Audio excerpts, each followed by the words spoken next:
"I'll do it," Lily Carter said, and her voice didn't shake, even though her hands were trembling so badly she had to press them flat against the table to hide it. Across from her sat Ethan Hale, the most feared man in Copper Ridge, watching her with eyes that gave nothing away. Her father couldn't look at her. Her mother had stopped breathing. The marriage contract lay between them like a wound. She was 22 years old. She had never chosen this man. She didn't even know his name 3 days ago. And now she was signing her life to him to save everyone she loved. If this story already has your heart, you're in the right place. Subscribe to our channel, follow this story all the way to its end, and drop a comment telling us what city you're watching from. I want to see exactly how far this story has traveled. The morning it happened, Lily Carter was elbow deep in bread dough when her father called her name from the front room. His voice had a particular sound when something was wrong. Flat, careful the way a man sounds when he's already decided something he doesn't want to explain. She'd heard that voice the day the well ran dry. She'd heard it again the winter they slaughtered the last 2 hogs. She wiped her hands on her apron and walked in, and the moment she crossed the threshold, she knew. Her father, Gerald Carter, sat at the kitchen table with his hat in his hands. He wasn't looking at her. He was studying the grain of the wood like it might offer him some kind of answer. Her mother, Ruth, stood near the window with her arms crossed tight over her chest, the way she stood when she was holding herself together by sheer will alone. "Sit down, Lily," Gerald said. She didn't sit. "Whatever you're about to say, just say it standing," he exhaled. "Ethan Hale came to see me yesterday." The name landed like a stone dropped into still water.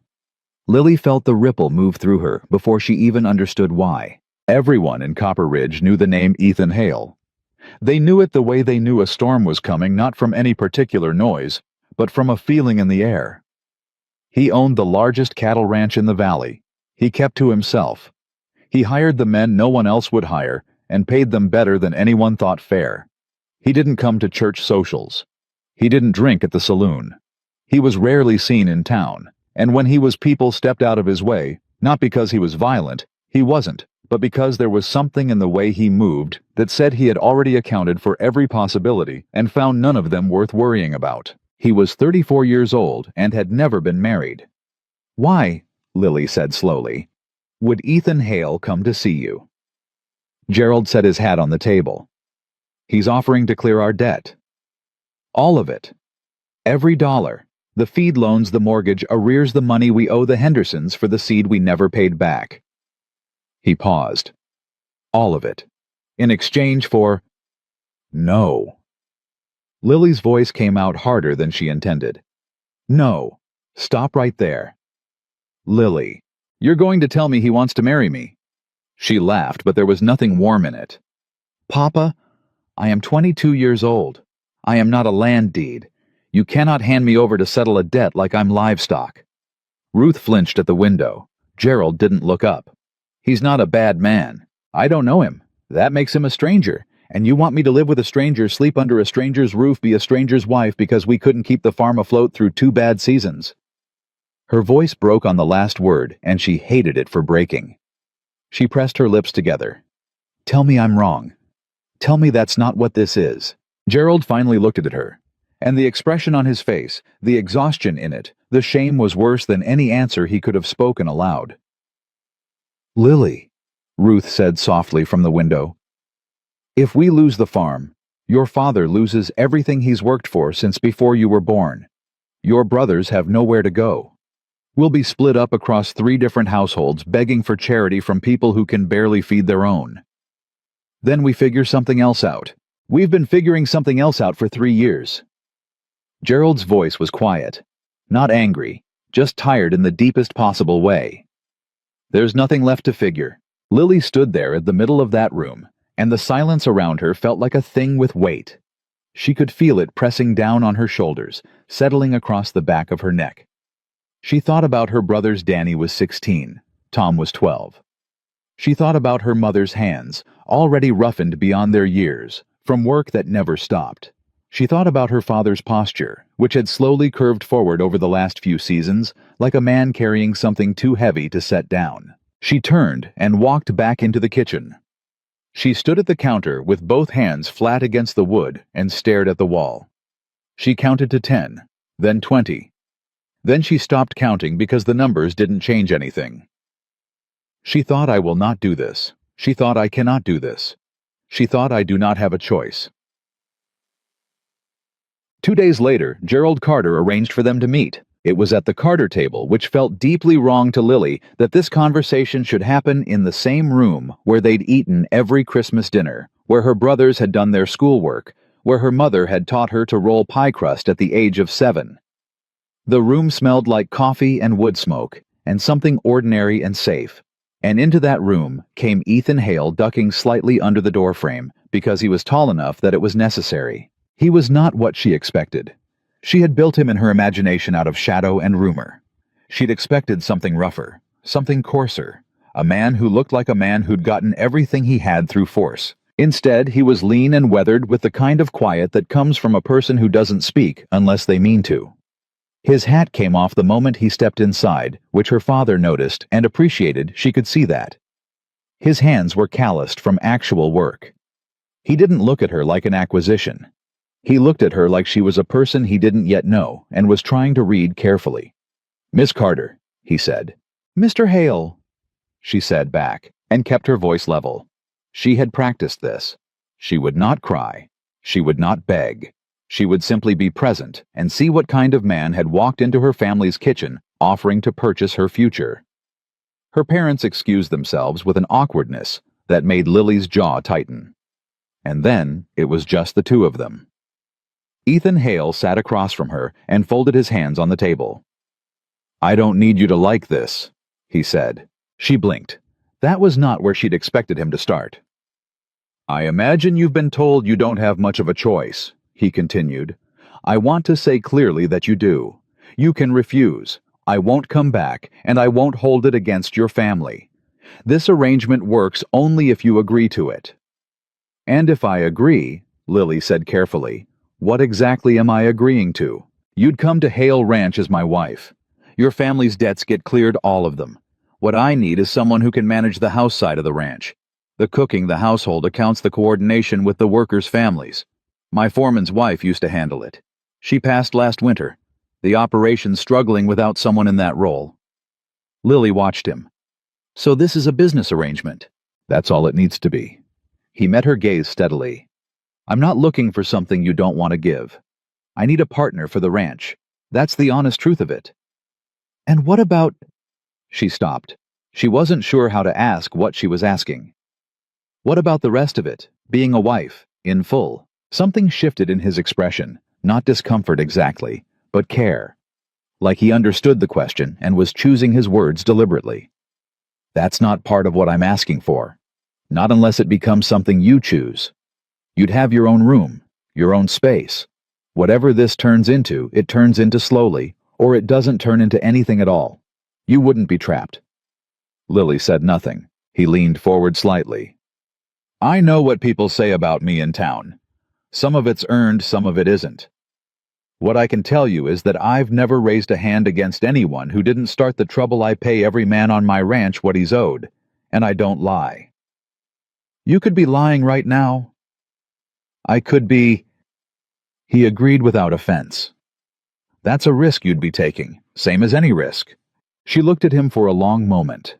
"Why me? You could have made this arrangement with any number of families." He was quiet for a beat. "Your father's a fair man. The way he's talked about you, the way he handled telling me this wasn't easy for him, that says something about the family he raised. I'd rather walk into this knowing the people are decent than knowing the land is good." He paused. "And I heard you kept the Carter farm running through most of the drought yourself, that you're not afraid of hard work." Lily looked down at her hands. "This isn't love," Ethan said. His voice was matter-of-fact, not cruel. "It's survival. I think you know that. I think you're smart enough to know it and make the decision clear-eyed." He stood, reached for his hat. "I'll leave you to think on it. There's no deadline." He was almost to the door when Lily said, "Mr. Hale." He stopped. "If I come to that ranch," she said, "and I find out any of what you told me was a lie, I will not stay quiet about it." I'll make sure every person in this valley knows exactly what kind of man you are." He turned back to look at her, and for the first time something in his face moved. Not quite a smile. Something more like recognition. "Good," he said. "Hold on to that." She told her family yes that evening. She said it the way you say a thing you've already decided when the deliberation is over, and what's left is just the act of moving forward. Her father closed his eyes when she said it. Her mother hugged her too hard and too long. Danny and Tom didn't fully understand what was happening, which was maybe a mercy. That night, alone in her room, Lily allowed herself exactly 1 hour of feeling everything she was feeling. The fear. The grief for the life she'd imagined that now had a door closing quietly in front of it. The anger clean and hot, that this was where a drought and bad luck, and a world that didn't leave many doors open for women, had brought her. Then she sat up, lit the lamp, and started making a list of what she'd need to bring with her. She was not going to Hale Ranch as a victim. She was going as a woman who'd made a calculated decision with her eyes open, and she would manage whatever came next with the same practicality she'd applied to every hard thing she'd survived before this. That was what she told herself. She mostly believed it. The wedding was a small thing. The circuit preacher came through Copper Ridge 3 weeks later, and the ceremony happened in the Carters' front room with only the family present. Lily wore her mother's blue dress altered to fit. Ethan wore a clean shirt and his least worn hat. He didn't look nervous. He didn't look particularly happy either. He looked like a man conducting a serious piece of business with appropriate gravity. When the preacher asked if she consented of her own free will, Lily paused for exactly 1 second. Long enough for her mother to draw a quiet breath. Then she said, "I do." Ethan's ring was plain silver. It fit. After the brief celebration, coffee and her mother's pound cake, and some very strained conversation, Ethan brought the wagon around. Lily carried her own trunk to the door before anyone could offer to help. She kissed her mother. She hugged her brothers. She shook her father's hand, because a hug would have made her cry, and she had decided she was finished crying. "You call for us if you need anything," Gerald said, gripping her hand. "I'll be all right, Papa. I know you will." He said it with so much certainty and so much guilt layered beneath it that Lily had to look away. She climbed up onto the wagon seat beside Ethan Hale, her husband, and kept her eyes on the road ahead. He flicked the reins. The horses moved. Neither of them spoke for the first mile. Then Ethan said without looking at her, "I had Mrs. Greer from next property over come in and put clean linens on your room. She left some food in the larder." "Thank you," Lily said. Another half-mile of silence. "The ranch hands know you're coming," he added. "I told them you're the mistress of the house now. Anyone who doesn't treat you with respect doesn't have a job the following morning." Lily looked at the side of his face. "You said that to them." Said it plainly. She turned back to the road. "All right," she said quietly.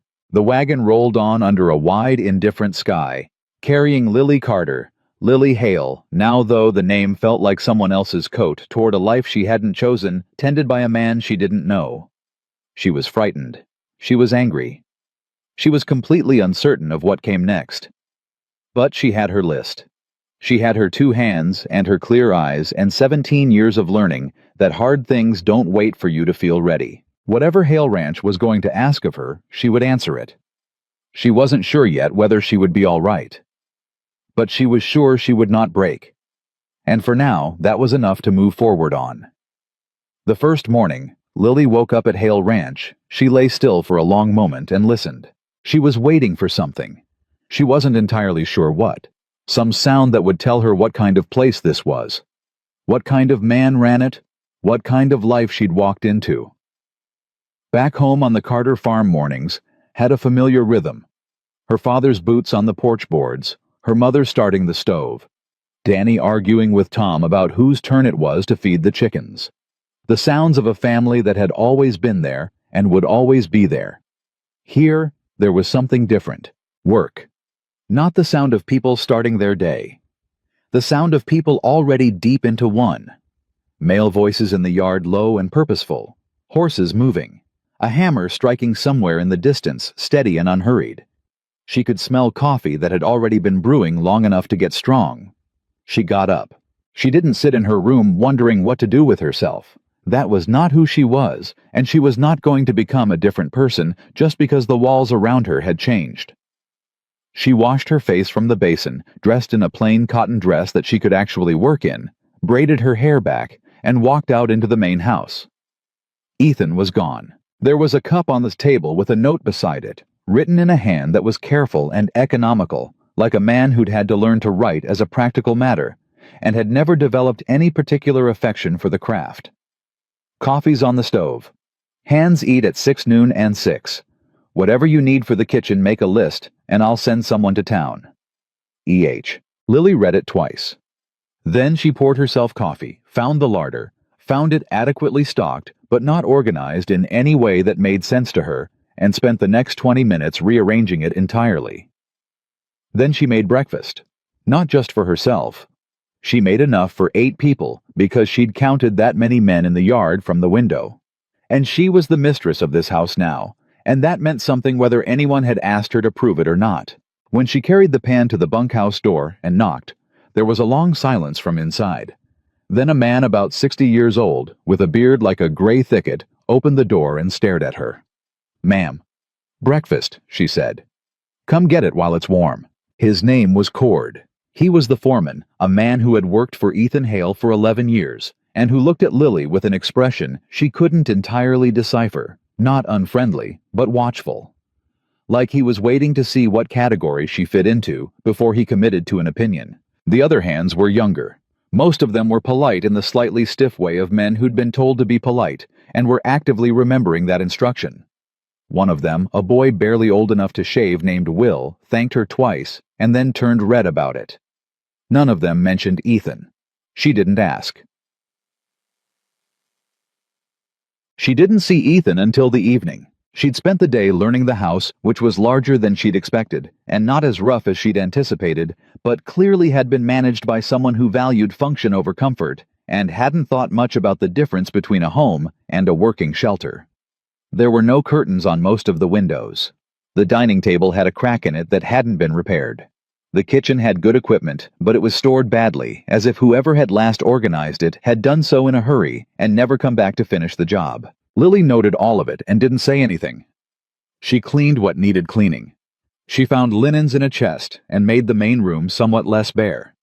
She was not redecorating. She was making the place functional, which was different. She had dinner on the table at 6. Ethan came in through the back door exactly at the hour which told her he was a man who kept to a schedule. He stopped in the doorway when he saw the table set properly plates, not just a pot left on the stove and something crossed his face that she couldn't name. "You didn't have to cook for me," he said. "You have to eat," Lily said. "So do I. It doesn't make sense to cook twice." He sat down. She sat across from him. And they ate the first meal of their marriage in a silence that was not exactly comfortable, but was not hostile either. It was the silence of two people being careful with each other, which was at least honest. Halfway through, he said, "The hands said you brought them breakfast." "I made enough." Seemed wasteful not to. He looked up from his plate. "That's above what I asked of you." "I know." She met his eyes. "I don't do things by halves, Mr. Hale. If I'm managing this household, I'm managing it properly." He held her gaze for a moment. "Ethan," he said. "What?" "My name. Ethan." He went back to his food. "Mr. Hale was my father." Lily looked at him across the table, this quiet and contained man who had upended her entire life with an offer of money and a plain silver ring. "All right," she said. "Ethan." Neither of them said anything else for the rest of the meal, but when he stood to take his plate to the sink, he carried hers too. She noticed that. The days settled into a shape that was, if not comfortable, at least navigable. Lily learned the ranch the way she learned most things, by paying attention and asking precise questions when she needed to, rather than waiting for someone to explain things she could figure out herself. She learned which hands had wives and children living on the outer parcels of the property.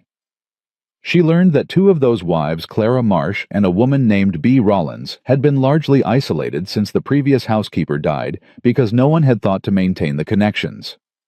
She started visiting them. Clara had a baby with a persistent cough, and Lily had enough knowledge of simple remedies from her mother to help with that. Bea was lonely in the specific way of a woman whose husband worked 18-hour days and who had no one to talk to. Lily had conversation to offer, and she gave it freely. Word came back to Ethan through Cord. It always seemed to come back through Cord that the ranch wives were calling the new Mrs. Hale the best thing to happen to the property in years. Ethan said nothing about this to Lily directly. But one evening he came in from the range and set a bolt of blue fabric on the kitchen table without explanation. "What's this?" she asked. "For curtains," he said, and walked through to the back room. Lily stood looking at the fabric for a moment. It was a good quality, better than she would have purchased for herself. She picked it up and ran her thumb along the weave. She didn't say thank you that night, but the next morning she made his coffee exactly the way she'd observed he liked it, strong enough to stand a spoon in, and left it ready at the time he came in from the first round of chores. He noticed that too. The trouble was, the ranch was not an easy place to live, and not because of Ethan. The work itself was relentless. Lily had grown up on a farm and understood hard labor the way most people understand breathing, as something you don't particularly think about, you simply do. But Hale Ranch operated at a scale she hadn't encountered before. There were always fences that needed repair, always cattle that needed tending, always some piece of equipment that had broken at the worst possible moment. The supply chain from town was unreliable. The weather was unkind, and Ethan carried all of it. That was what Lily began to understand in those first weeks, the particular weight of a man who had accepted responsibility for too many people and too many things, and had never, not once, allowed himself to set any of it down. She saw it in the evenings when he came in from the range. She saw it in the set of his jaw, when Cord brought him bad news, and Cord frequently brought him bad news, because that seemed to be the nature of ranching. She saw it in the way he sat at the kitchen table late some nights after he thought she'd gone to bed, going over the account books with the intensity of a man trying to solve a problem that didn't have a clean solution. One night she came out for water and found him like that. He looked up, and for just a moment, before he put the careful, contained expression back in place, she saw exhaustion in his face so complete it looked like a kind of grief. "Go to bed," she said quietly. "Books aren't balanced. They'll still be unbalanced in the morning. Go to bed." He looked at her with an odd expression, like the instruction surprised him, like he'd forgotten what it felt like to have someone tell him to take care of himself. He closed the books. He didn't say anything, but he went.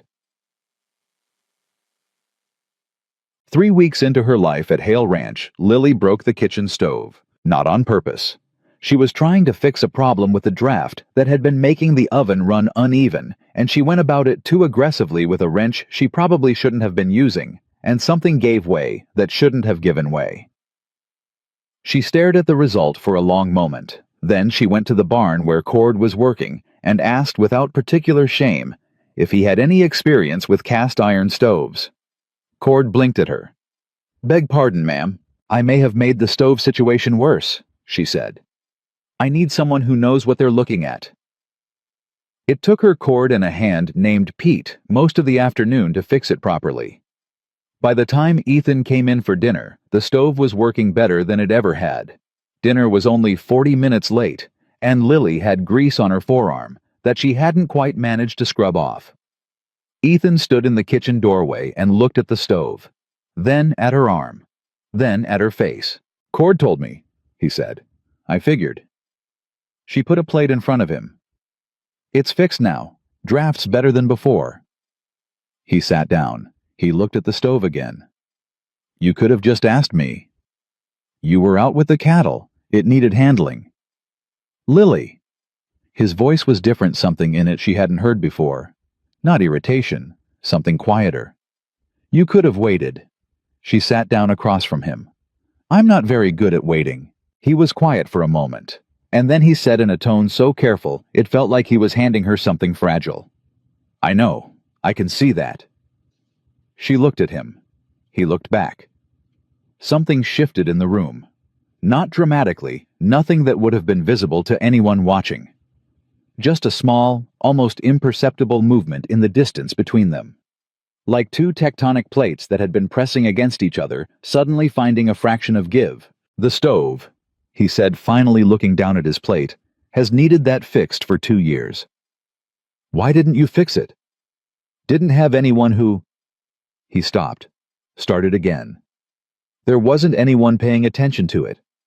Lily picked up her fork. There is now, she said. What she hadn't anticipated, what nobody had warned her about, because nobody could have, because it was the kind of thing you only learned by being in the middle of it, was how hard it would be to remain wary of a man who kept proving himself not worth being wary of. She'd built her defenses carefully. She'd told herself a clear story. This is an arrangement. This man is a stranger. Keep yourself protected. Don't mistake practical decency for genuine character. The story was safe. The story made sense. The problem was, Ethan Hale kept not fitting the story. There was the matter of Bobby Reeves. Bobby was one of the younger hands, 20 years old, fast with a rope and slow with numbers. In his second month on the ranch, he'd made an expensive mistake, a miscount on the supply order that had cost the operation real money at a time when real money was something they didn't have to spare. Cord came to Ethan with the tally. Lily happened to be in the kitchen, and the office window was open, and she was not particularly trying to overhear. She heard Ethan say, "Walk me through how it happened." She heard Bobby explain it, stumbling, clearly terrified, and Ethan listened without interrupting. Then Ethan said, "All right, you're going to personally verify every order for the next 6 months.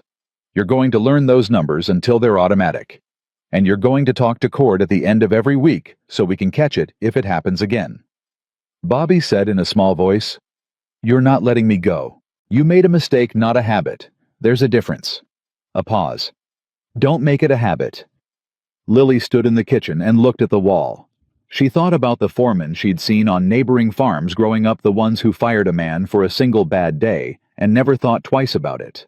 She thought about the stories you heard in a frontier town about how men with power used it. She thought about how Ethan Hale had just given a frightened 20-year-old a path forward instead of a door. She went back to her bread dough. She didn't say anything to Ethan about it that evening, but she stopped being quite so careful about keeping her defenses reinforced. The night that changed things, really changed them, in a way she couldn't walk back from, was a Thursday in late October. A storm came in fast the way they did in that part of Texas without the courtesy of much warning. Lily had been helping B. Rollins with a quilt on the far end of the property, and nearly didn't make it back to the main house before the sky opened up entirely. She ran the last quarter mile and arrived soaked to the bone and went directly to change and dry off, assuming Ethan and the hands were managing the livestock. But when she came back through the main room, she realized Ethan hadn't come in.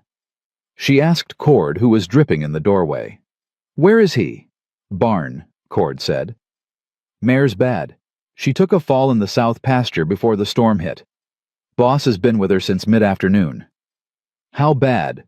Cord's expression answered before his mouth did. "Bad enough." Lily didn't deliberate. She took the lamp from the hook and walked to the barn. She found Ethan on his knees in the straw beside the horse, a gray mare she'd heard him call Sadie, one of the original Hale Ranch horses, which meant she'd been on this property longer than Lily had been alive.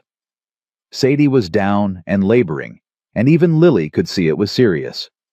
Ethan had his hand on the animal's neck. He was talking to her in a voice so low Lily couldn't hear the words, just the sound of them, steady, patient, the way you talk to something that is frightened and in pain. He didn't look up when Lily came in. She sat down on the other side of Sadie and set the lamp where it would do the most good, and she didn't say anything, because there was nothing useful to say. She simply stayed. An hour passed, then another. Ethan never moved away, never lost patience, never let frustration enter his voice. He stayed present with the animal the way that very few people knew how to be present with anything, completely without reservation, without calculating what it cost. Sadie didn't make it. It happened quietly, as those things do, and when it was over, Ethan sat back on his heels and put his hands on his knees and looked at the ground. He didn't speak. The silence in the barn was very complete. Lily stayed where she was. After a long while, she said, "I'm sorry." He exhaled. She was 17 years old. She was the first horse I bought when I took over this place. I know. She didn't know, but she understood the shape of what he was saying. I should have been faster getting her in before the storm. You couldn't have known it would come in that hard. He was quiet, and then he said something she didn't expect. I hate losing things. It was such a simple thing to say. Such a bare, human thing. There was no performance in it, no attempt to manage how it sounded. It was just the truth of him said plainly to a woman who'd been his wife for less than a month. Lily looked at him across the still form of the horse he'd loved enough to stay with until the very end, and she thought, there it is. There is who this man is. Not the feared rancher, not the silent, contained force that the valley had built its stories around.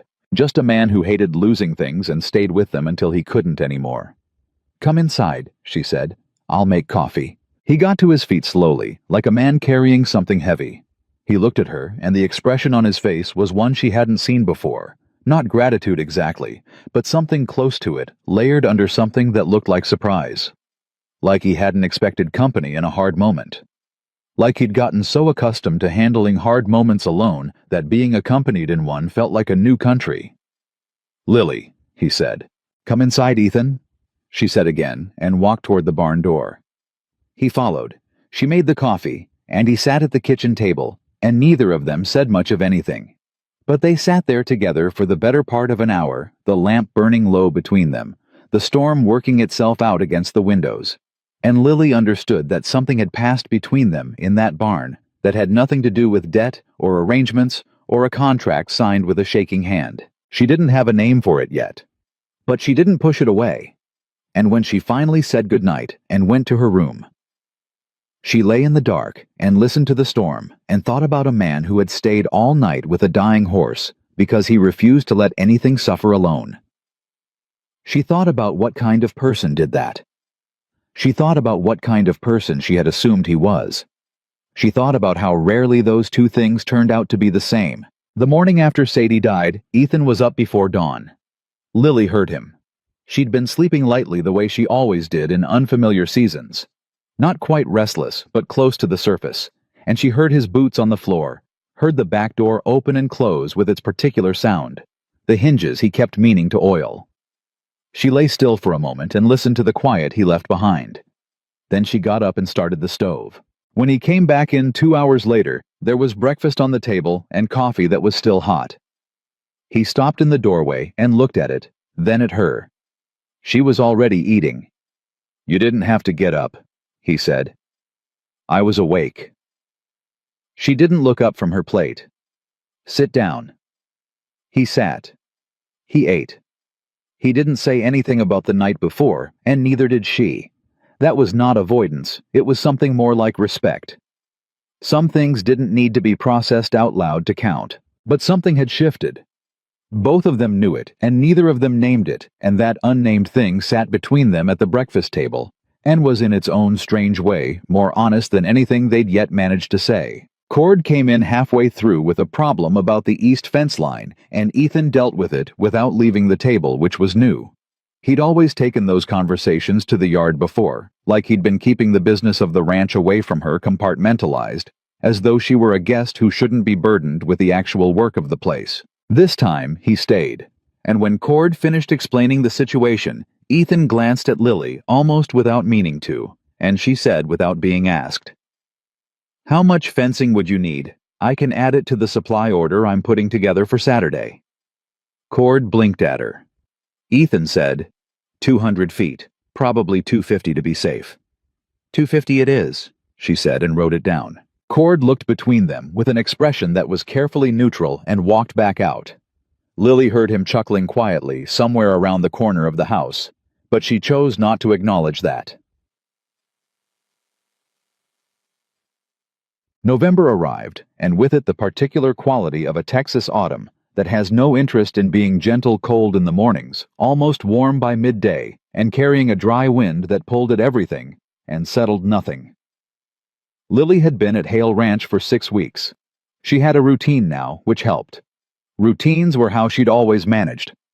Hard things give the days enough structure, and the hard parts fit inside the structure and become manageable. She visited Clara Marsh on Tuesdays. The baby's cough had cleared completely. Clara had started calling her Lily instead of Mrs. Hale, which felt like a promotion of some kind. She did the household accounts on Fridays, which had previously been done sporadically by Ethan, between everything else he carried, resulting in a system that was technically functional and practically maddening. She reorganized it. Within 3 weeks, she'd found 2 invoices that had been paid twice and recovered the difference from the supply merchant in town without drama. When she told Ethan about it over dinner, he stared at her for a moment.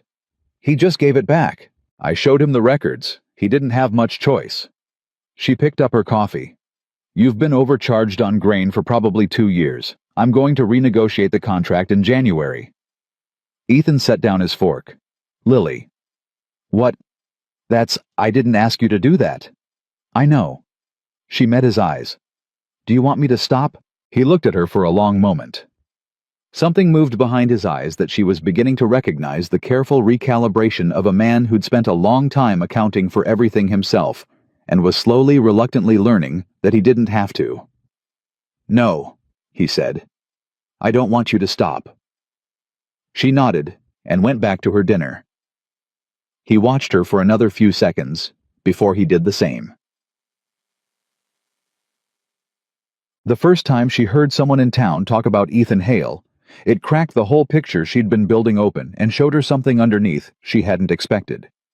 She'd gone to town for supplies with Will, the youngest of the ranch hands, who drove the wagon and talked about everything and nothing, with the cheerful energy of someone who hadn't yet learned that the world sometimes punished enthusiasm. She liked Will. He reminded her of her brother Tom. At the dry goods store, she overheard 2 women talking near the fabric bolts. They didn't see her behind the shelving. Heard Ethan Hale got himself a wife, one of them said. Carter girl. Family's been struggling for years. Sold her off, did they? That's the word. Poor thing. They say he's cold as iron. Doesn't talk, doesn't. He helped the Finley family, said the second woman quieter. When their barn burned last spring, sent 4 of his men over for a week and didn't charge a cent. That doesn't mean he's... And the Garza boys. When their father was sick and couldn't work the harvest, Hale sent men to finish it for them. Anonymously. Garza didn't even know who did it for 3 months. A pause. Well, said the first woman, a little deflated. He still doesn't come to church. Some people don't need an audience for their decency. Lily stood very still behind the shelf of flour and sugar and stared at the middle distance. She thought about Ethan going over the account books late at night. She thought about Bobby Reeves and the careful mercy of a second chance. She thought about 4 men sent to rebuild a stranger's barn without expectation of recognition. She bought her supplies, thanked the store clerk, and climbed back onto the wagon beside Will. You all right, Mrs. Hale? Will asked. Fine, she said. Drive. She spent the ride back turning over what she'd heard. Not shocked by it exactly, she'd been watching Ethan long enough to know he wasn't the man the rumors made him, but struck by the sheer scale of a generosity that had never once announced itself. He hadn't told her about the Finley barn.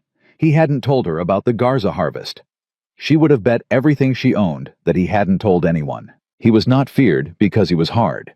He was feared because he didn't need anything from anyone, and people who don't need anything from you are harder to understand than people who do. Joe. She confronted him about it that evening. Not confronted, that was the wrong word. She brought it up directly the way she brought up most things. I heard something in town today, she said, setting his coffee down. He looked up from the ledger he was reviewing. What did you hear? About the Finley barn and the Garza harvest. He went back to the ledger. People in town talk too much. Ethan. He didn't answer. Why didn't you tell me? Because it doesn't need telling. He turned a page. It needed doing. It got done. Lily sat down across from him and looked at this man, her husband still largely a stranger, and simultaneously someone she was beginning to feel she understood at some fundamental level better than she'd understood most people she'd known her whole life. You do this regularly. I have resources. Some people don't. That's arithmetic, not charity. That's not what most people with resources think. He looked up at that. Met her eyes. and the expression on his face was something she'd started to catalog, the one that appeared when she said something that landed somewhere real, that got past the wall he kept between himself and most of the world. "Maybe," he said. "Most people don't." She held his gaze. "Were you always like this, or did something make you this way?" A long pause. The lamp between them burned steady. "My father wasn't," he said finally. "Like this." He closed the ledger. "He had resources too. He used them differently." She waited. "He owned people's debt the way some men own horses," Ethan said. "Liked the power of it. Liked that they couldn't say no to him." He was looking at the closed ledger, not at her. "When I took over this ranch, I decided that whatever I built it was going to be built different." Lily said nothing. She understood that some things needed room around them after they were said. After a moment, he looked up. "Your family's debt," he said. "I don't hold it. I cleared it. That's not leverage. I want to be clear about that." Something loosened in Lily's chest. Something she hadn't fully known was tight until it released. "I know," she said quietly. "I wasn't sure you did." "I do now." She picked up her coffee. "I did before, actually. I just needed it said." He nodded slowly. And the thing between them, that unnamed thing that had been living at the breakfast table and in the kitchen and in the quiet of shared evenings, got a little larger, a little more substantial, like something finding its shape. The moment that cracked Lily's last defense open happened on a Thursday afternoon, and it had nothing to do with grand gestures. She was in the main room when she heard raised voices from the yard, not angry exactly, but urgent sharp. She was at the door in seconds. One of the hands, a man named Rourke, who'd been with the ranch for 4 years, and who Lily had privately categorized as reliable but difficult, was standing chest to chest with a younger man from a neighboring property. The neighbor was red in the face, and the situation had the particular electricity of something about to become physical.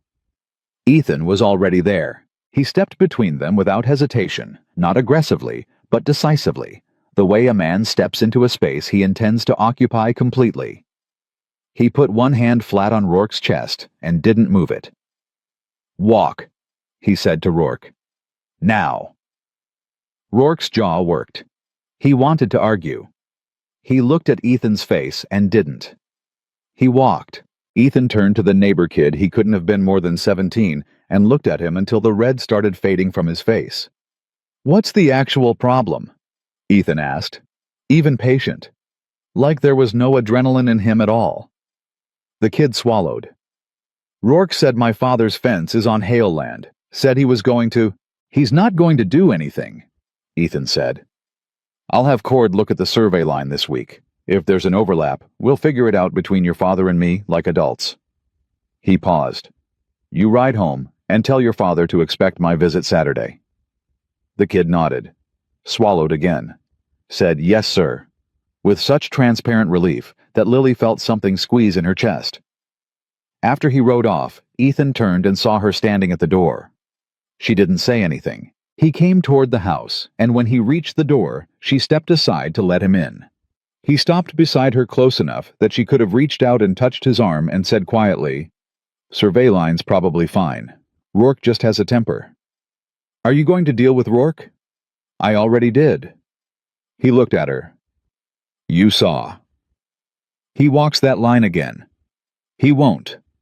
Said with certainty, not threat. The way Ethan said most things he meant. Lily looked up at him in the doorway. He was close enough now that she could see the particular quality of his eyes. Not cold, she realized had never been cold, just measuring. Always measuring, always turning the world over carefully before forming an opinion of it. Like a man who'd been wrong about things once and decided never to be wrong about something he could have looked at more carefully. She thought no one has ever taken care of this man. He has spent his entire adult life being the person who takes care of everything and everyone, and it has never once occurred to anyone to ask if he needs looking after too. She thought that is the loneliest thing I've ever understood about another person. She stepped back into the kitchen. "Sit down," she said. "I'll put lunch together." "I've got to get back out." "You can get back out in 20 minutes. Her voice was firm, not unkind. "Sit down, Ethan." He looked at her, and then he sat down, and the look on his face when he did the slight, barely visible easing in his shoulders, the almost imperceptible exhale, was the truest thing she'd seen from him yet. 3 days later, she found out what Victor Hargrove was. She didn't hear it from Ethan. She heard it from B. Rollins, who had heard it from her husband, who'd been in the saloon on Wednesday evening when 2 of Hargrove's men came in and started talking in the particular way men talk when they want to be overheard. B was not a woman who alarmed easily. She'd been born on the frontier and raised on its particular brand of hard truth. When she showed up at the main house with tight lines around her mouth and her hands not quite still, Lily knew before she opened her mouth that it was serious. Victor Hargrove's been telling people in town that Ethan forced the marriage. B said without preamble that your family was coerced, that you had no choice in it. Lily felt her jaw tighten. That's not true. I know it isn't. But Hargrove's not interested in true. He's been saying it to anyone who'll listen, and some people are. B pressed her lips together. He's also been asking questions about the Hale Ranch deed, specifically about the survey from 8 years ago. Something cold moved through Lily. Why? Nobody's quite sure. But his man Cutter has been in the county clerk's office twice this month, and the word is he's looking for something. Lily stood in the kitchen and felt the information settle into her the way cold water settles fast and complete and impossible to ignore. She thought about Ethan's father's ledgers that she'd found in the office, the ones she'd been slowly reorganizing. She thought about the survey records she'd seen referenced in some of the older property documents. She thought about a man powerful enough and ruthless enough to look at Hale Ranch and decide he wanted it. She thought about Ethan, who had spent his entire life building something decent, something fair, something worth having. And she thought not, while I'm standing here. "Thank you for telling me," she said to B. Her voice was level, completely level. After B left, she went to the office. She pulled out every property document in the filing cabinet. She sat down at Ethan's desk and began to read. She was not sure what she was looking for, but she was going to know these records better than anyone by the time Ethan came in for dinner. When he did come in 2 hours later and found her surrounded by papers, he stopped completely. "What are you doing?" he asked. She looked up. "Victor Hargrove has been asking questions about your survey records." The stillness that came over Ethan's face was different from his usual quiet. This was the stillness of a man who has heard a name he expected to hear eventually and is now accounting for what comes next. "Who told you that?" B. Rollins. Her husband heard Hargrove's men talking in town. "When?" "Wednesday." She watched him. "You know who he is?" "Yes." He came the rest of the way into the room. He looked at the papers spread across the desk. He looked at her. "I know who he is." "Then tell me." He pulled up the chair across from her and sat down, and the fact that he did that, he didn't redirect, didn't minimize, didn't take the information and go deal with it alone. In the way she'd watched him deal with everything alone, told her that something between them had genuinely changed. "Victor Hargrove wants this land," Ethan said. "Has wanted it for years. We share a western boundary, and there's a water source on the Hale property that would make his southern parcels significantly more valuable." He paused. "He's tried to buy it twice. Both times I said no. So now he's looking for another way. That's Hargrove." His voice was flat. "He doesn't accept no. He works around it." Lily looked at the documents in front of her. "What am I looking for?" He leaned forward. "Survey markers. The original ones from when my father filed the deed. If there's any irregularity, any gap or ambiguity in the legal description, Hargrove would use it to file a competing claim." "And is there an irregularity?" Ethan met her eyes. "I don't know," he said. "I've never had reason to look that hard." Lily looked back at the papers. Then she picked up the oldest document, a hand-drawn survey from 22 years ago faded along the folds, and said, "Then we look." He stayed at the desk. She moved her lamp closer. And there, in the office of Hale Ranch, with the wind working at the shutters outside, and the full weight of what was coming still shapeless on the horizon, they bent over the same documents and started reading together. Not husband and wife by that point, not exactly, and not strangers either. Something harder to name than either of those. Something that had been built quietly day by day out of shared breakfasts and horses that didn't survive storms and ledgers balanced in lamplight, and a man who sent help to struggling families without ever signing his name. Something that, if neither of them quite had the language for it yet, was nonetheless already real. And outside, Victor Hargrove was already moving. They worked until midnight. Lily's eyes were burning, and her back ached from bending over the desk, but she didn't stop. Ethan sat across from her, with the original deed document spread between them, reading every line of legal description, the way a man reads a contract he suspects has a trap in it, slowly, repeatedly, with particular attention to anything that felt too smooth. At 11:30, Lily found it. It wasn't dramatic. It was a small thing, a discrepancy between the original 1861 survey description and the amended filing from 1869. A single creek marker referenced differently in each document. In the original, the western boundary ran from the cedar post at Miller Creek's North Fork. In the 1869 amendment, it referenced Miller Creek's South Fork. 2 words, 8 years apart. And between those 2 forks, depending on which document a county judge chose to honor, there was a strip of land approximately 60 yards wide, running the full length of the western boundary. 60 yards that contained the water source Hargrove wanted. Lily set her finger on the discrepancy and looked up. Ethan leaned forward and read it. He read it again. Something went through his face that was not quite surprise, more like a man recognizing the exact shape of what he'd been afraid of. "He knows," Ethan said. It wasn't a question. "He's known for a while, I'd guess." Lily looked at the 1869 document more closely. The handwriting on the amendment was not the same as the original survey. "Ethan, who filed the 1869 amendment." He took the paper from her, looked at the bottom, read the county clerk's name, and went very still. "Amos Cutter," he said quietly. "Hargrove's man Cutter, who's been in the clerk's office. His uncle." Ethan set the paper down. Amos Cutter was the county clerk in 1869. He retired 2 years later. Hargrove's man is his nephew. He stood up from the desk and put his hands on the back of the chair, and Lily watched the pieces assembling behind his eyes. This was set up 20 years ago, before Hargrove even knew he'd want this land. His family has been building leverage points across the county for decades. The room felt colder. "He's not looking for something," Lily said. "He already knows exactly what's there. He's been waiting for the right moment to use it. And now he's decided the moment is right." Ethan's jaw was hard. "He's been buying up land to the south all year. He needs the water to make it viable. Without it, he's overstretched. So he needs you to fail or surrender." "Yes." Lily looked at the documents on the desk. Then she looked at her husband standing in lamplight with the full weight of a 20-year-old trap closing around what he'd spent his life building, and she felt something she hadn't expected to feel. Not fear, not helplessness, but anger. Clean, precise, purposeful anger. "We need a lawyer," she said. "It's late." "Not tonight. Tomorrow morning, first thing."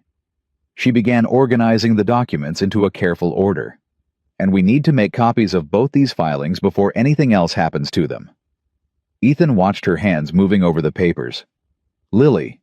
"What?" "You said we." She looked up, met his eyes. "Yes," she said without hesitation and without explanation. He held her gaze for a moment that lasted just long enough to mean something. Then he reached across and took half the documents to organize alongside her.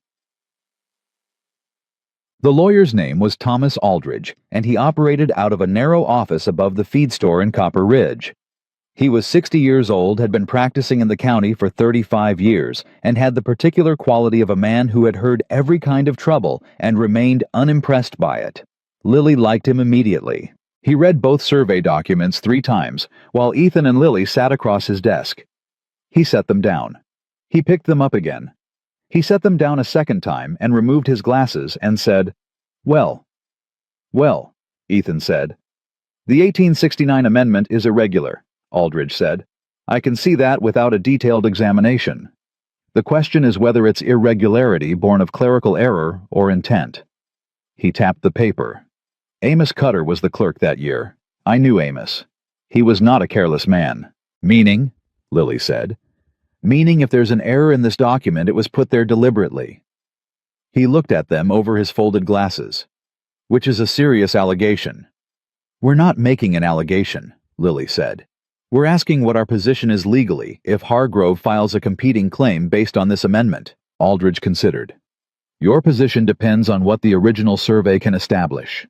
The 1861 document predates the amendment by 8 years. If it was properly filed and has not been superseded by anything other than this amendment, which itself may be fraudulent, you have a strong argument for the original boundary description. And if Hargrove's already filed something?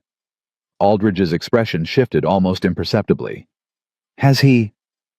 Ethan leaned forward.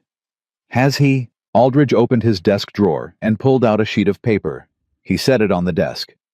A claim was filed with the county recorder 4 days ago. Hargrove is asserting legal right to the 60-yard western strip of Hale property based on the 1869 boundary amendment. He paused. I received a copy as a matter of professional courtesy this morning. The silence in the room had weight. He moved fast, Lily said. He's been ready for a while, Ethan said. His voice was level, but his hand on the desk edge had gone white at the knuckles. He waited until he thought I was distracted. Lily thought he thought a new wife would distract you. He timed this deliberately. She didn't say it aloud, but she saw from Ethan's expression that he'd already arrived at the same conclusion. What do we do? She asked Aldridge. You file a counter-claim today. You preserve these documents, both of them under my care. And then you find me evidence of the 1869 amendment's irregularity, because right now we have circumstantial suspicion, and that is not enough for a judge. He looked at Ethan. Do you have any other records from that period? Your father's correspondence. Business documents from the early years of the property. Ethan thought for a moment. There are boxes in the ranch office, old files. I haven't been through all of them. Get through them, Aldridge said. Today. They rode back to the ranch in a focused silence, the kind that isn't empty but full. Both of them thinking hard, both of them carrying the same urgency. Cord was in the yard when they returned. He read their faces with the accuracy of a man who'd spent 11 years learning to read Ethan Hale's expressions, and he said without being asked, What do you need? Nobody goes near the office, Ethan said. Nobody in or out without me or Lily present. Cord didn't ask why. Done, he said. They went through the old files together. There were 4 wooden crates of them stacked against the wall, and they smelled of dust and old paper, and the particular mustiness of time. Lily took 2 crates, and Ethan took 2, and they sat on opposite sides of the desk and worked through them with the systematic speed of people operating under a deadline. An hour passed, then 2. Lily found cattle purchase records from the 1860s correspondence with suppliers' early bank documents. Ethan found his father's personal letters, which he set aside with a carefully neutral expression that Lily understood meant he would deal with those later and alone. Then at the bottom of the 3rd crate, Lily's hands found a folded envelope. The paper was brittle at the creases. It was addressed to Ethan's father in a hand she didn't recognize. The return mark was a county surveyor's stamp. She opened it carefully. Inside was a letter dated March 1869. She read the first paragraph. Then she read it again. Ethan. Something in her voice brought him across the desk immediately. She handed him the letter. He read it standing, and she watched his face as he did. Watched the progression from focused reading to recognition to something that lived between rage and relief. His jaw was tight. His eyes moved to the end of the letter, then back to the top. The letter was from the original county surveyor, a man named Holt, to Ethan's father. It detailed a conversation Holt had had with the county clerk Amos Cutter, in which Cutter had asked Holt to alter the boundary description in the Hale property amendment. Holt had refused. He'd written to Ethan's father to warn him. The letter said plainly, and in a surveyor's careful hand, that Amos Cutter had been asked by an unnamed party, described only as a man with significant land interests to the south, to introduce an error into the Hale boundary filing. Named party, significant land interests to the south. Hargrove's father. This had been attempted 20 years before Victor Hargrove picked it up and carried it forward. The Hargrove family had been trying to take this land since before Ethan was old enough to own it. "He didn't tell you," Lily said quietly. "Your father never told you about this." Ethan set the letter on the desk with the precision of a man being very careful not to put his fist through something. "No," he said. "He didn't." Maybe he thought Cutter backed down. Maybe he thought it was settled. Maybe. The word came out stripped down to its smallest possible meaning. Lily picked up the letter again. "This is what Aldridge needs." This isn't admissible by itself. It's one man's account of a private conversation. It corroborates everything else. The original survey, the irregular amendment, the Cutter family connection to Hargrove. She looked at him. "It's a pattern." Aldridge said evidence of irregularity, not a signed confession. Ethan stared at the letter. Then he looked at her. "When did you learn to think like a lawyer?" "I learned to think like a woman who's had to argue for things her whole life." She said it without bitterness, just fact. "Come on, we need to take this to Aldridge today." They made it back to Aldridge's office by late afternoon. Aldridge read the Holt letter with the careful speed of a man who understood immediately what he was looking at. He set it on the desk. He set it next to the original survey and the 1869 amendment, and looked at all three together. "Well," he said again, and this time the words sounded different, less measured, more satisfied. "This is a pattern."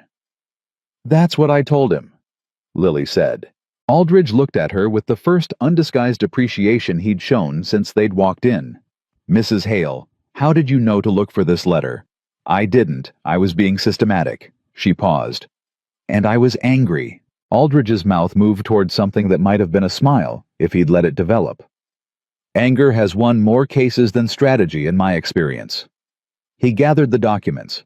"I'm going to file a counterclaim today and attach the Holt letter as supporting evidence. I'll request that the county recorder freeze any action on Hargrove's claim pending review." He looked at Ethan. "He won't take this quietly." "I know," Ethan said. "He'll escalate. He'll go after other pressure points. Your water access, your supply contracts, your workers, if he can find an angle." Aldridge looked over his glasses. "Victor Hargrove does not lose gracefully." "Then he'd better get used to the feeling," Lily said. Both men looked at her. She looked back, steady and clear-eyed. "We have the original survey. We have the Holt letter. We have the Cutter family connection and the pattern of interference going back 20 years. We are not going to lose this." She paused. "We just need to make sure Hargrove knows it too." Ethan was quiet beside her. She didn't look at him, but she felt him looking at her, and it was the particular quality of attention she'd come to recognize, not assessment anymore. Not the careful measuring of a man who doesn't know what to make of someone. Something different. Something warmer and more specific than that. On the way back to the ranch, Hargrove found them. Not by accident. He was waiting on the main road, a big man well dressed for frontier standards, with the particular posture of someone accustomed to other people moving out of his way. He had 2 men with him on horseback. He rode forward when he saw Ethan's wagon, and positioned himself in the road. Ethan pulled up the horses and said nothing. Hargrove looked at them both with the expression of a man who's already decided how a conversation ends. "Hale," he said. "I've been trying to reach you." "I know," Ethan said. "I've been busy." Hargrove's eyes moved to Lily. He looked at her the way men like him looked at women, calculating what her presence meant, whether she was an asset or a liability in the conversation he planned to have. "I'd prefer to discuss this man to man." "My wife," Ethan said, "is not going anywhere."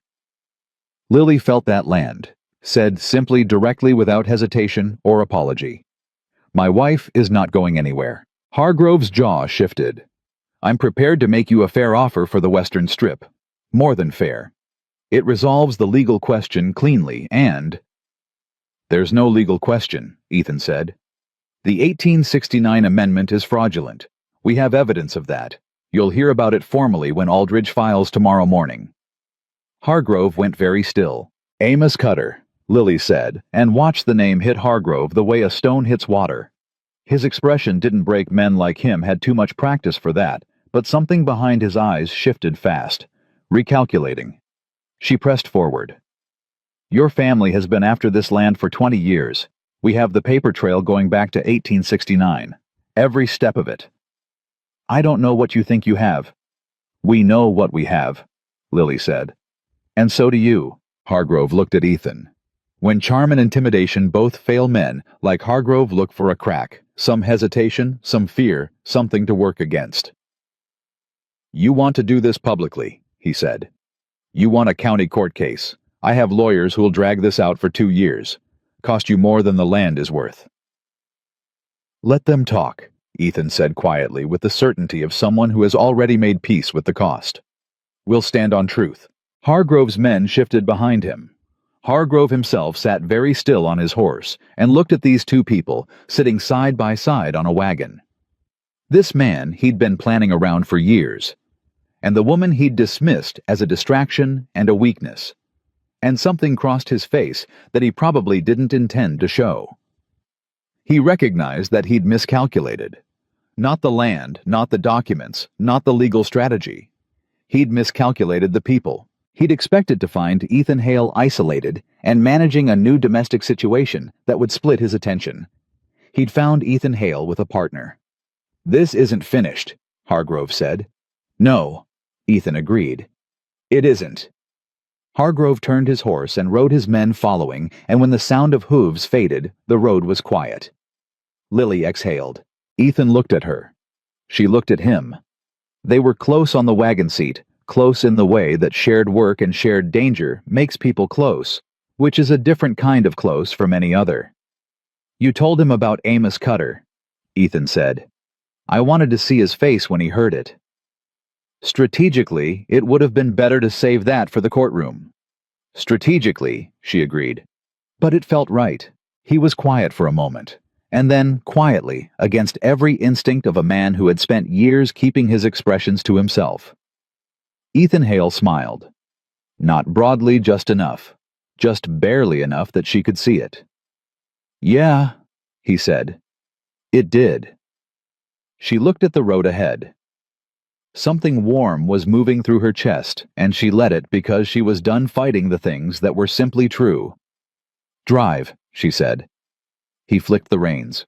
The horses moved forward, and for the first time since she'd signed her name on that marriage contract with a shaking hand, Lily Hale felt completely, solidly, undeniably certain she was exactly where she was supposed to be. The 2 weeks before the hearing were the hardest. Not because of the legal preparation, though, that was demanding enough. Aldridge had them in his office 3 separate times, walking through documents, rehearsing testimony, building the sequence of evidence into something a judge couldn't dismiss. Not because of the ranch work which continued at its usual relentless pace, regardless of what was happening in courtrooms and lawyers' offices. Not even because of Hargrove, who was moving exactly as Aldridge had predicted, quietly, systematically applying pressure at every point he could find. The hardest part was the town. Hargrove's version of the story had spread the way bad stories always spread, faster than truth, sticking to people in ways that were difficult to dislodge. Lily heard it in fragments. At the dry goods store, conversations that stopped when she walked in. At the post office, a look from the postmaster's wife that lasted a half-second too long. The story Hargrove was circulating was precise and poisonous. Lily Carter had been sold by her family to settle a debt. Ethan Hale had used financial coercion to force a marriage. The whole arrangement was exploitation dressed as necessity. The cruelest part was how close to the surface of truth it sat. Close enough that people who didn't know them could believe it. Lily walked through town with her spine straight, and her expression even, and she did not defend herself to anyone who hadn't asked for the truth, because she had learned young that defending yourself to people who have already decided is a waste of breath that could be used better elsewhere. But it cost her. It cost her in the particular way that being accurately understood matters to a person, Not vanity, not reputation, but the basic human need to be seen as you actually are. She didn't tell Ethan how much it cost her. She thought she was hiding it effectively. She was wrong. One evening she came back from town to find Ethan in the kitchen, which was unusual. He was rarely inside before dinner. He was standing at the counter with his arms folded, and when she came through the door, he looked at her with an expression that cut straight through the careful face she'd been wearing all afternoon. "Cord was in town today," he said. "He told me what happened at the mercantile." Lily set her basket on the table. "It's fine." "It's not fine." "Ethan, Mrs. Garvey said something to you." His voice was level, but there was something underneath it that she hadn't heard before. A heat-controlled, but present. Cord heard it. Lily looked at him.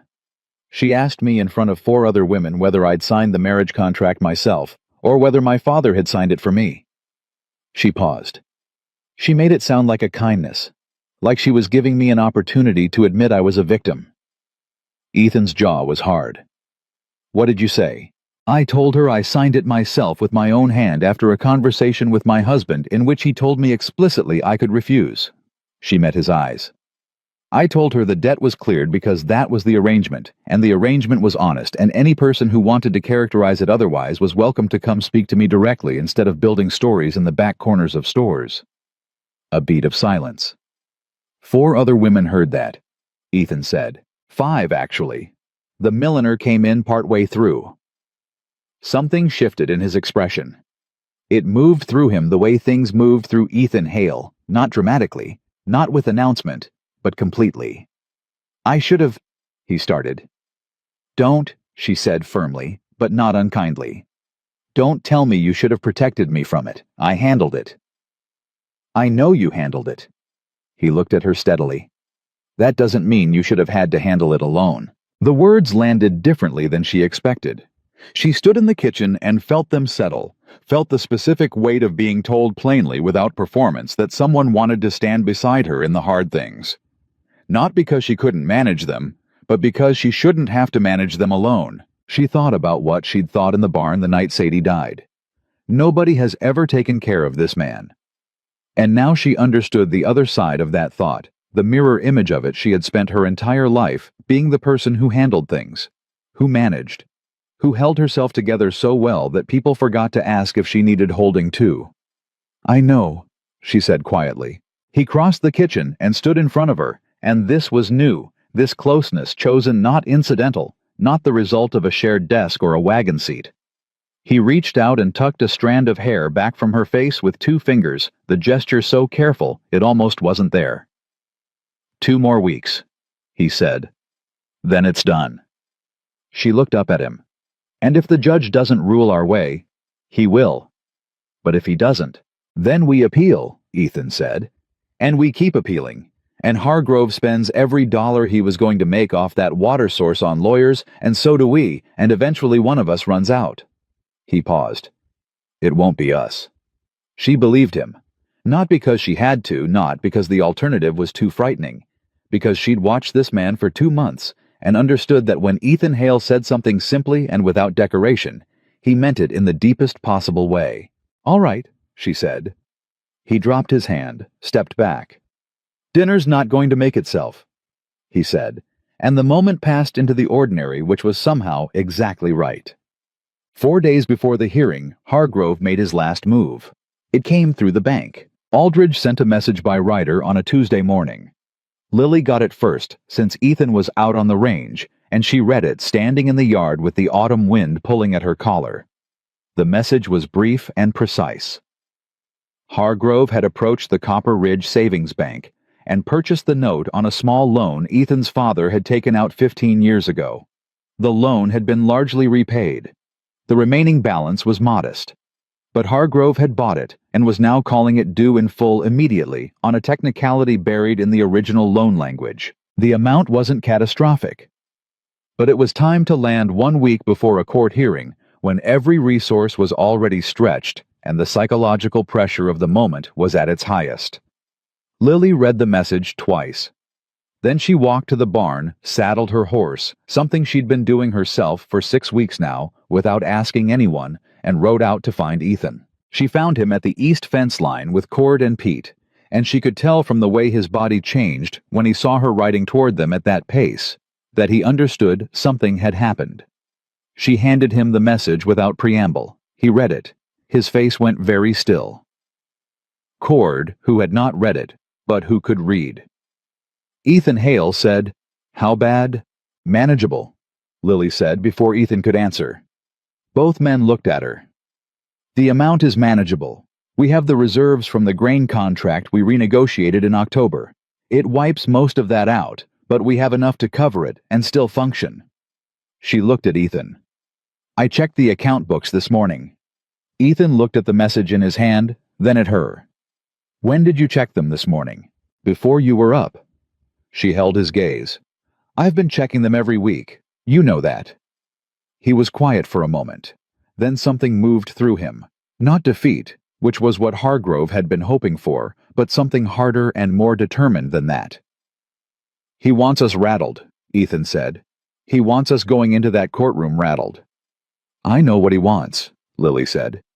"We're not going to give it to him." Cord looked between them with an expression he didn't bother to conceal anymore. Something between respect and deep satisfaction. The look of a man watching something work out that he'd hoped would work out. "I'll ride to town and sort the bank today," he offered. "I'll do it," Lily said. "I have other business there anyway." "What other business?" Ethan asked. "I'm going to talk to the Garza family and the Finleys." She gathered her reins. "You've helped half the families in this county and never asked for anything in return.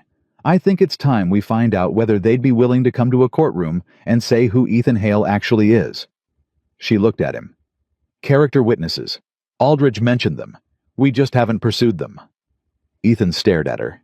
"Hargrove's been telling his version of who you are for months," she said. "It's time someone told the real one." She turned her horse. "I'll be back by dinner." She heard Cord say something behind her as she rode, and she heard Ethan's response, and she couldn't make out the words, but she heard the tone of it, something quiet and particular and surprised, and she kept riding because there was work to do.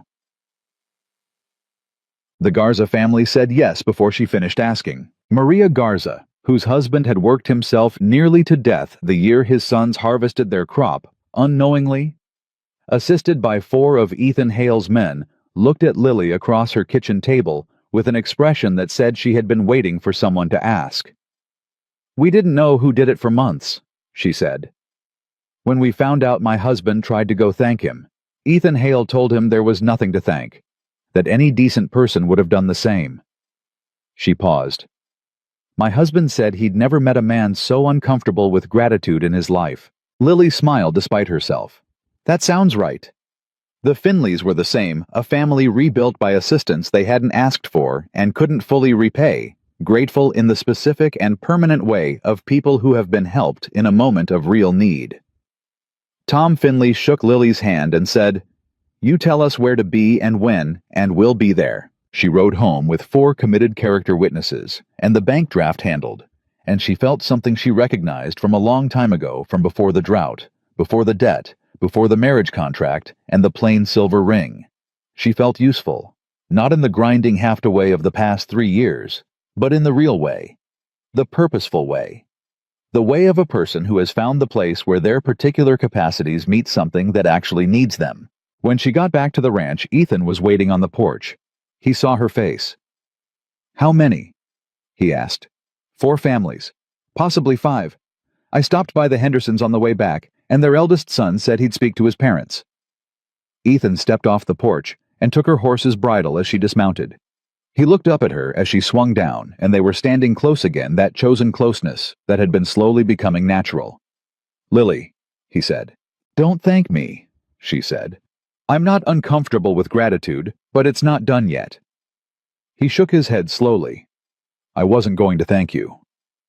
He looked at her with that steady measuring quality she'd first read as coldness, and now understood as the opposite, as the careful attention of a man who meant everything he noticed.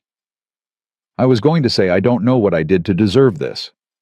"Deserve what?" "You," he said, simply, directly, like he'd decided the word was accurate and didn't need embellishment. She looked at him in the late afternoon light, This man who had blown into her life like a cold wind and turned out to be the warmest thing in it. And she thought about everything she'd been afraid of, and everything that fear had cost her, and everything she would have missed if she'd let it keep running her. "You showed up," she said. "That's what you did. You showed up and you were honest, and you didn't pretend to be something easier than you are." She paused. "That's not nothing, Ethan. For most people, that's everything." He looked at her for a long moment. Then he reached out and took her hand and held it, not dramatically, not as a precursor to anything, just held it the way you hold something you don't want to put down. She let him. The morning of the hearing, Copper Ridge was cold and bright and more crowded than Lily expected. She understood why when they arrived at the courthouse. Word had moved through the county the way things move in small places, faster than fire, and more completely. The Garzas were there, the Finleys, the Hendersons, all three of them. Clara Marsh with her husband, who Lily had never met, but who shook Ethan's hand with the directness of someone who has decided to be here. Bea Rollins, who had come alone because her husband was working, but had dressed in her best and stood straight. Bobby Reeves, the young hand who'd made the costly supply error and been given a second chance, stood near the back in a clean shirt that was slightly too large for him, having come on his own, uninvited. Ethan saw Bobby and stopped walking. Bobby looked at the ground. "Figured you might need people to say what kind of man you are," he said. "I got something to say on that subject if it helps." Ethan was quiet for a moment. "It helps," he said. They went inside. Hargrove was already there, flanked by two lawyers from a firm in San Antonio, men with city suits, and the particular confidence of people paid to win. He looked at Lily when she came in, and his expression was carefully arranged, professionally neutral. She looked back at him without arrangement of any kind. The judge was a man named Whitmore, who had been on the Copper Ridge bench for 12 years, and whose face gave nothing away, which Aldridge had said was a good sign. Bad judges showed you what they thought before you'd finished arguing. Good ones made you earn it. Aldridge was brilliant. Lily had thought he was capable. She hadn't understood the degree of it until she watched him lay out the case, methodical, precise, each piece of evidence placed with the care of a man building something that cannot be shaken. The original 1861 survey, the 1869 amendment, the handwriting discrepancy, the Cutter family connection, and then with careful and deliberate weight, the Holt letter, the surveyor's 1869 warning to Ethan's father, documenting the attempted interference with the boundary filing describing the unnamed party with significant land interests to the south. Hargrove's lawyers objected to the Holt letter twice. Whitmore overruled them both times. When Hargrove's team presented their case, Lily listened with the particular attention of someone who has read all the same documents from the other side. They were good. They argued the 1869 amendment, as the controlling document questioned the provenance of the Holt letter, suggested that clerical inconsistency was common in frontier-era filings. It was competent and professional, and it would have worked against a less prepared opponent. Then Aldridge called the character witnesses. Maria Garza told the court about the harvest.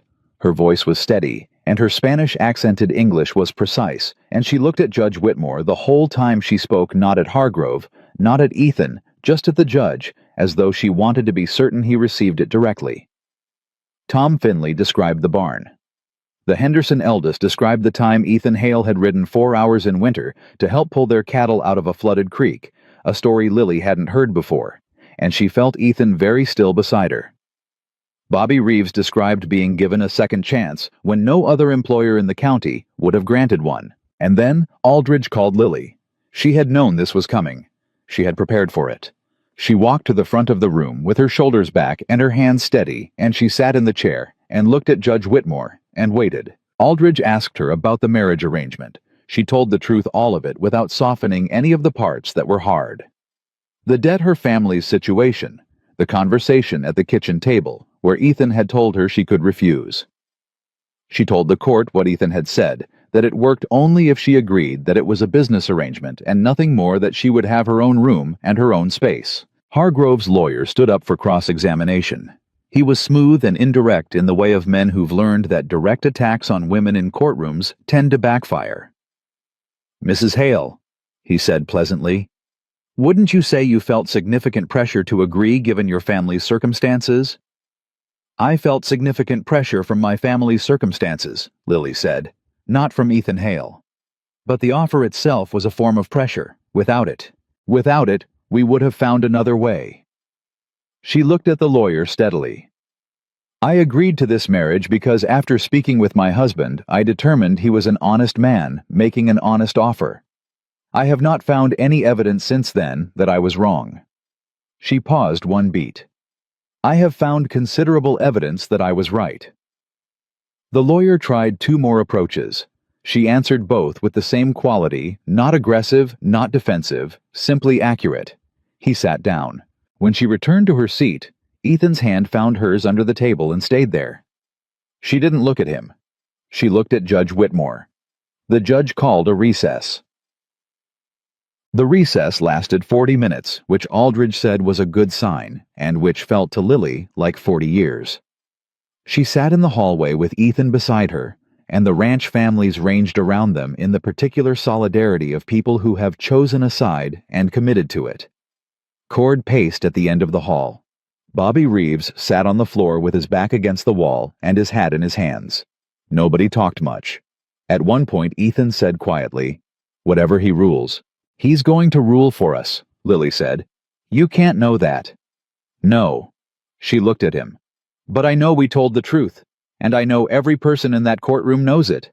She paused. "That has to count for something."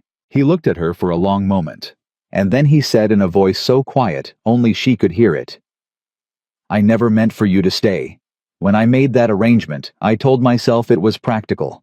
That you'd manage the house, and I'd clear your family's debt, and it would be a fair exchange."